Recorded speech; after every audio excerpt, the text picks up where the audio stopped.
All right, hey everyone. Tonight we're going to talk about the realist naturalist movement in literature. One sec. So basically what happened was the movement before this one was all about getting back to nature. And basically authors were going through and writing pieces that they were finding God through nature, and they're pretty much your tree huggers. It's not romance as in love, it's romance as in going back into nature and finding it that way. It was a response to science. So then where we start American Lit is actually the transition to the realist movement, which was from about 1865 to 1910. It's about the Civil War era and the turn of the century. So basically, this reaction is in response to the previous movement, which was very fluffy in nature and not very realistic. So this movement is all about being real. So it consists of real characters in real lives with real jobs and real problems. You have to imagine too, it's a very pessimistic time. The Civil War is happening. So again, it was a reaction to the Romantic period because people were sick of all the optimism. You have to imagine half the population dies. It's kind of depressing. So the realist movement had a lot of important historical events happening. Civil War, as I mentioned before, immigration increase.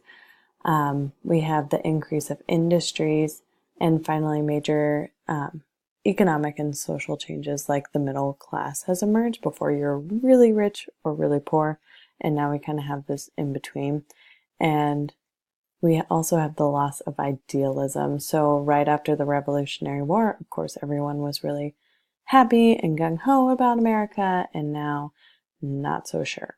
And we also have science is a big event happening. We have a lot of movements in science, which we'll get there.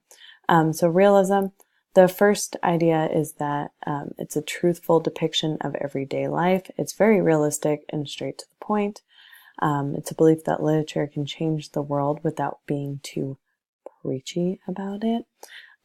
Because, of course, before, Romantic literature was very preachy about how to find God in this existential world and all this existential angst about questioning the world and all that good stuff. It focused more on the emerging middle class, and it came about due to photography because now we have this realistic depiction of war too happening, which was different from other periods. So Jacob Riis actually became famous for taking pictures of the poor in New York and the immigrants who were coming in because it became so crowded in New York that the streets were filled with poop and there was no plumbing at this time. So you can imagine it was really gross.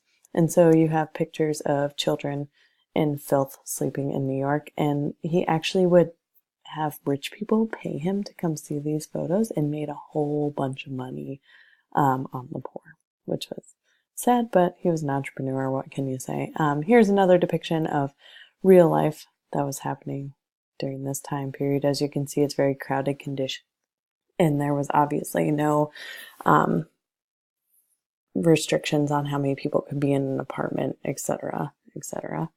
So again, as I mentioned, there were some true depictions of war. So before, this is the Revolutionary War you see here. It's very artistic and not very realistic.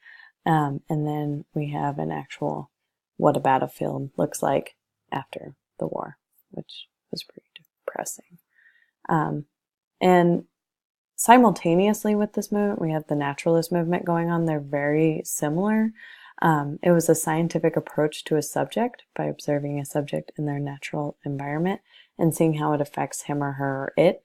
So basically, it is looking at it from a scientific viewpoint, how you observe something and then you make notes. That's kind of how this literature goes. It's an objective study of human beings, like natural rules them. So basically, it's Darwinistic theory of survival. If you are not careful in nature, nature is the fittest, and you are not. You are just a lowly human in this environment. It also was with the social classes as well, we'll see, and it focused mostly on the poor. Stephen Crane is really known for his naturalist pieces. He wrote Maggie Girl of the Streets, which you can infer what that's about, but it was about her and her natural environment and how she could never escape this. And basically, it was her fate or destiny to be a woman of the streets because that is where she came from, and that is all she could do because that was her environment. We'll see in Call of the Wild too that that's a naturalist depiction of Buck's environment as well, and that's more of nature. And this can be both human, man-made, or it can be like the natural environment as well. There are some common themes: man against nature and man against himself.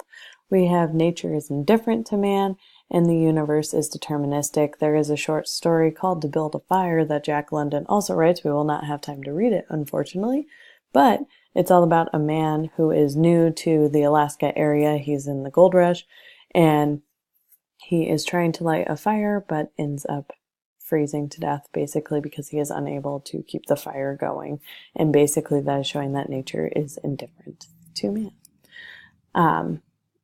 A word you should know is individualism. So this movement's all about the individual. It's a social theory favoring freedom of action for individuals. It's self-centered and egotistical.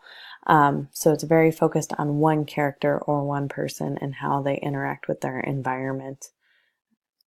And then we have American English is becoming a new thing at the turn of the century.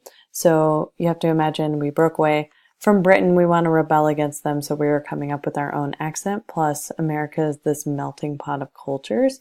So that is how American English was born. It's the emergence of the American dialect, which developed around the country and appeared in writing at this time. It's a mixture of British English, Spanish, French, Dutch, and Native American. So a melting pot of cultures equals a melting pot of language here. We also have the triumph of the colloquial. So colloquial is informal language. It began by using contractions such as can't, won't, don't, etc. Again, this contributes to American English.